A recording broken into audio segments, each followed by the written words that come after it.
વગર વરસાદે રહીશોના ઘરમાં પાણી ઘૂસી ગયા અને વડોદરાના કિશનવાડીના રહીશોની હાલત દયનીય જોવા મળી છે।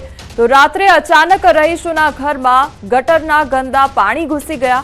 ઘરોમાં ગટરના દૂષિત પાણી તેમજ રહીશોમાં ભારે રોષ વ્યાપ્યો છે અને જાગૃતિ મહોલ્લા દાવડાનગર સહિતના વિસ્તારની આ સમસ્યા સામે આવી છે।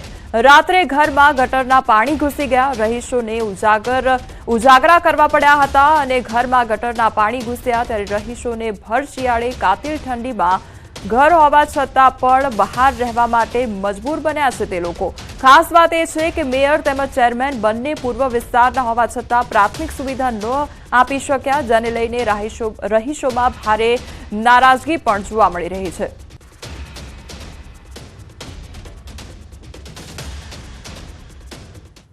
આ તરફ હવે અમદાવાદનું ઇસ્કોન મંદિર વિવાદમાં આવ્યું છે। ઇસ્કોન મંદિર ઉપર દીકરીનું બ્રેન વોશ કરાતું હોવાના આક્ષેપ સાથે હાઈકોર્ટમાં અરજી થઈ હતી તેમજ નિવૃત્ત આર્મીમેન અને એક પિતાએ હાઈકોર્ટમાં કરેલી હેબિયસ કોર્પસની ઇસ્કોન મંદિર સામે ગંભીર આક્ષેપ કર્યા છે।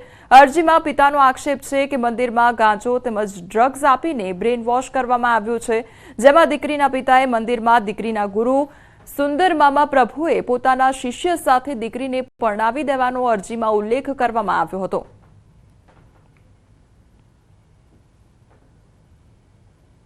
ડ્રગ્સના શું આક્ષેપો કરાયા? આ બધા ડ્રગ્સ ને એવા દવાઈઓ લે છે, એમાં દીકરીઓને બધીને માઇન્ડ વોશ કરીને ઇસ્કોનમાં નચાડવાનું, જ્યાં જ્યાં મોટી મોટી અમીર લોકોની પાર્ટી થાય ત્યાં દીકરીઓને બધે નાશ કરવાનું કામ કરે ને મારી દીકરીના પણ એમાં વિડીયો છે।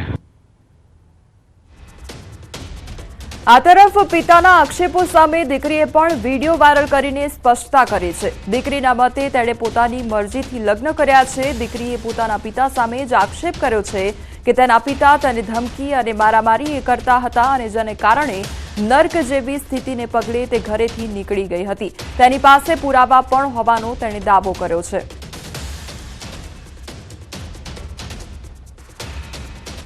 मैंने अपनी मर्जी से शादी की है और मैं बहुत ज़्यादा खुश हूँ इस शादी में। 27 को मैं खुद अपनी मर्जी से अपने घर से निकली थी और ये जो मेरे पेरेंट्स कंप्लेन लिखवा रहे हैं, जो भी पुलिस स्टेशन में उन्होंने कंप्लेन लिखवाई कि मैं कुछ लेकर भागी हूँ, ये सब, तो मैं बाय फ्लाइट आई हूँ। तो आप चाहो तो वहाँ पे चेकिंग में देख सकते हो कि मैं क्या क्या लेकर गई थी क्या नहीं। वहाँ पे ऑलरेडी सारा फुटेज वगैरह सब कुछ होगा, रिकॉर्डिंग वगैरह सब मिल जाएगी आपको आराम से। लेकिन मेरे पेरेंट्स अभी इस चीज़ को एक्सेप्ट नहीं कर पा रहे हैं और उसकी वजह से वो झूठी झूठी कंप्लेंट्स लिखवा रहे हैं ताकि कैसे भी करके हम लोगों को परेशान कर सके। और बहुत सारे ऑडियो मैसेजेस भी हैं मेरे पास, रिकॉर्डिंग्स हैं जो उन्होंने मुझे धमकी और ये सब दी हुई है। सो अगर आप चाहो तो मैं वो भी आपको भेज सकती हूँ। आप मैसेजेस देखोगे तो बिल्कुल धमकियाँ ही उसमें कि तुम वापस आ जाओ वरना तुम्हारे साथ हम ये कर देंगे, तुम नहीं जानती हमारी पहुंच कहाँ तक है, ये सब चीज़ें, हम तुम्हें जिंदा जला देंगे, गोली से मार देंगे, पापा के पास बंदूक है। તો ઇસ્કોન મંદિર સામે થયેલા ગાંજા અને ડ્રગ્સના આક્ષેપો બાદ મંદિર પ્રચારકે પણ પ્રતિક્રિયા આપી છે। ઇસ્કોન મંદિરે આ આક્ષેપોને પાયાવિહોણા ગણાવ્યા છે। તેમણે કહ્યું છે કે યુવતીના પિતાએ અરજીમાં જે વ્યક્તિનો ઉલ્લેખ કર્યો છે તે ઇસ્કોન મંદિરથી કનેક્ટેડ છે, પરંતુ તે વ્યક્તિ અહીં હાજર જ નથી। મંદિરમાં રહેતો હોય કે સેવા કરતું હોય તેવું કોઈ પણ વ્યક્તિ આમાં ઇન્વોલ્વ નથી।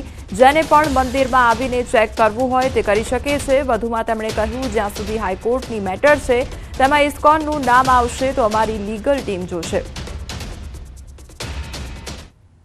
जून महीना में एक्चुअली पोलीस कम्प्लेन थी थी आनी। सो जे आरोप आक्षेप इस्कोन मंदिर पर लागेला है बधा तथ्य विहोना है कि गोंधी राखवामां आवी है कि आना कोई पुजारी इन्वोल्व है। इस्कोन मंदिर कोई भी व्यक्ति आम इन्वोल्व है नहीं। जे मंदिर रहतुं होय, जे मंदिर में सेवा करतुं होय, जे ते नाम मैं बधा वाँच्या छे ए नाम जे मैं वाँच्या जे लोको मंदिर बहार रहे छे અને એમાંથી એક બે જણા તો અત્યારે ગુજરાતની બહાર શિફ્ટ થઈ ગયેલા લોકો છે, એમ જે ગૃહસ્થ ભક્તો જે પ્રચાર કરતા હોય તે લોકોના નામ લખેલા છે આની અંદર।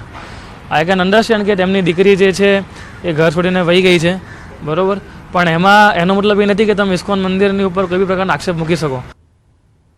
તો વિવાદ વધુ વકરતા પિતાના વકીલે પણ પ્રતિક્રિયા આપી છે। તેમનું કહેવું છે કે પિતાએ અરજીમાં ઇસ્કોન મંદિર સામે આક્ષેપ કર્યા છે, સાથે જ સુનાવણીમાં કોર્ટે પક્ષકારોને નોટિસ ઇસ્યુ કરી છે અને આની વધુ સુનાવણી જાન્યુઆરી મહિનામાં હાથ ધરવામાં આવશે।